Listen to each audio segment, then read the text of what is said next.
Your next topic is scientific technique of Taylor. Along with scientific principle, Taylor developed some scientific technique by conducting various experiments at his workplace. Principles के साथ साथ Tyler ने कुछ scientific technique भी provide कराई थी, जो उन्होंने बहुत सारे एक्सपेरिमेंट किए थे अपने वर्क प्लेस पर. उसके बाद उन्होंने कुछ आपको टेक्निक्स प्रोवाइड कराई थी. The first technique is functional formation. In this technique, Taylor suggested that the division of the factory into two departments. The first is planning department and second is the production department. As Taylor felt that the worker must be free from the burden of planning and they must concentrate on the work and production. इस जो Tyler ने ये suggest किया कि एक factory को दो part में डिवाइड करना चाहिए. पहला पार्ट प्लानिंग डिपार्टमेंट और दूसरा पार्ट प्रोडक्शन डिपार्टमेंट. उन्होंने साथ साथ ये भी फील किया कि जो वर्कर है वो प्लानिंग के बर्डन से दूर रहेंगे, जिससे वो अपना वर्क कंसंट्रेशन के साथ करेंगे और वर्क भी अच्छे से होगा, प्रोडक्शन कैपेसिटी भी और अच्छी होती चली जाएगी. To develop specialization in the productivity, Taylor suggested that under each department there must be some functional expert to supervise, guide and instruct the worker. उन्होंने बोला है कि प्रोडक्टिविटी में स्पेशलाइजेशन क्रिएट करने के लिए हर डिपार्टमेंट में फंक्शनल एक्सपर्ट होने चाहिए, जो फंक्शनल एक्सपर्ट वर्कर्स को गाइड करें, उनको सुपरवाइज करें और उनको इंस्ट्रक्ट करें.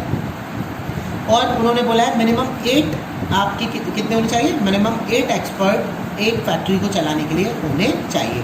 प्लानिंग के लिए 4 और प्रोडक्शन के लिए अलग 4, तो जिससे प्लानिंग का बर्डन प्रोडक्शन के ऊपर ना आए और प्रोडक्शन वालों का बर्डन प्लानिंग के ऊपर नहीं आए.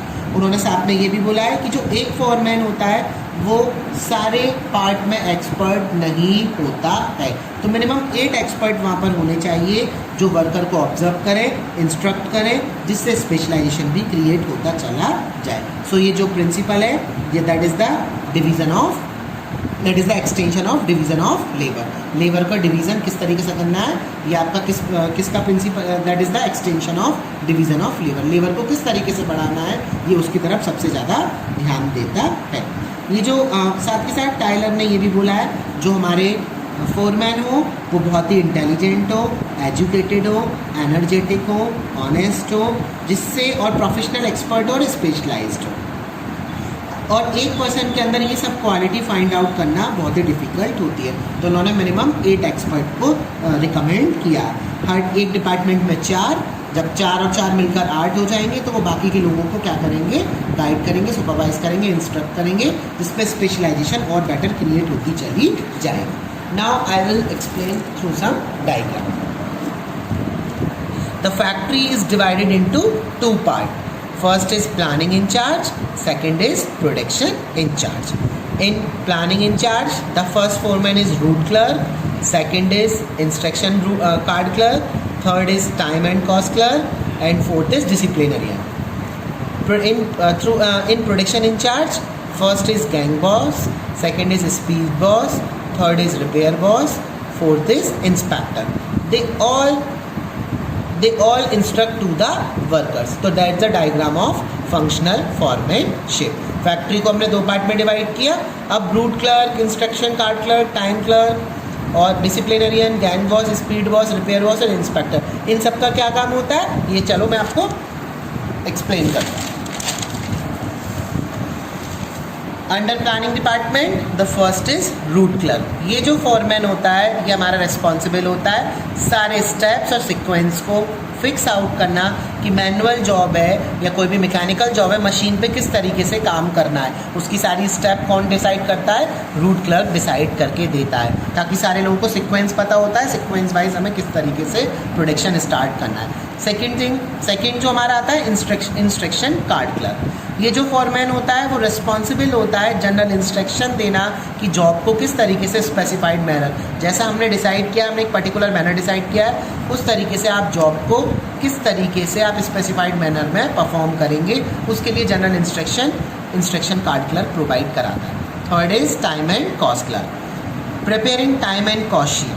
Time means what is the starting time for doing the job, at which time we have to be start our job, and what is the time for ending the job. एक काम कब शुरू होगा, उसको कितनी देर तक हमें कंप्लीट करना है, उसका टाइम नोट करना हर वर्कर का, और उसके साथ साथ उसकी कॉस्ट शीट भी बनाना कि हर जॉब की क्या कॉस्ट पड़ रही है।